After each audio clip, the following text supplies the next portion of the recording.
कि जाट जो है वो एक महान है और जो कौम जितनी बड़ी होती है उसका इतना ही बंटवारा भी होता है।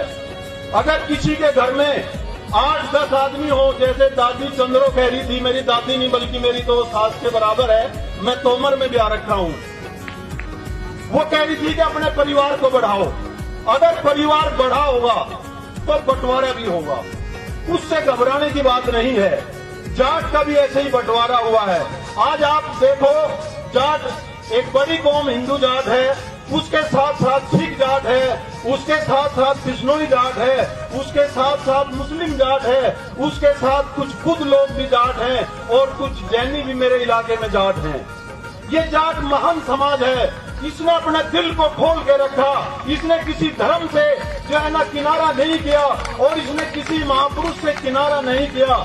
जिसने अपनी बात को समझाया और जो अपनी बात इनके दिल में उतारने में कामयाब हो गया, इस जाट समाज ने उसी का झंडा उठा लिया और उसी के नारे लगाए। इसलिए मैं आपसे ये विनती करता हूं, आप किसी भी धर्म में आस्था रखते हो, कोई दिक्कत नहीं है। आप अपने घर में किसी भी धर्म को मानते हो और आप किसी भी राजनीतिक पार्टी के कार्यकर्ता हो, लगे रहो। आप बीजेपी में लगे रहो, कांग्रेस में लगे रहो, आप चौटाला साहब के साथ रहो, कहीं भी रहो, कोई दिक्कत नहीं है। मुझे दिक्कत सिर्फ इस बात की है, जब बात समाज की हो, जब बात कौम की हो, छोड़ दो अपने धर्मों को, छोड़ दो अपनी पार्टियों को और एक झंडे के नीचे आ जाओ। मैं आपसे ज्यादा लंबी बात ना करते हुए एक बार फिर मैं आपसे ये अपील करता हूं, खासकर अपने नौजवानों से।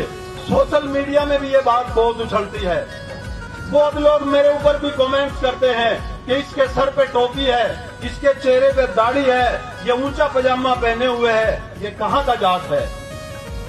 मेरे भाइयों और मेरे बुजुर्गों और नौजवान साथियों, जितने इस दुनिया में हिंदू जाट हैं, मेरे ख्याल में उससे 2 गुना मुसलमान जाट हैं और सिख जाट जो हैं वो भी लगभग इनके बराबर ही है, थोड़े ही कम हैं। अगर आप इस कार्यक्रम को आगे बढ़ाओगे तो मैं सुझाव देता हूं, आज तो ये हमने सिर्फ हिंदुस्तान के 9 स्टेट इकट्ठे किए हैं, अगर आप इस कार्यक्रम को आगे बढ़ाएंगे तो मैं आपसे वायदा करता हूं इस भरी सभा में, अगर आप ऐसे ही चलते रहे और अगर ऐसे ही एकजुट होते रहे तो पूरा अंतर्राष्ट्रीय जाट समाज, वो किसी भी धर्म का हो और वो किसी भी देश का हो, एक मंच पर लाके खड़ा कर देंगे।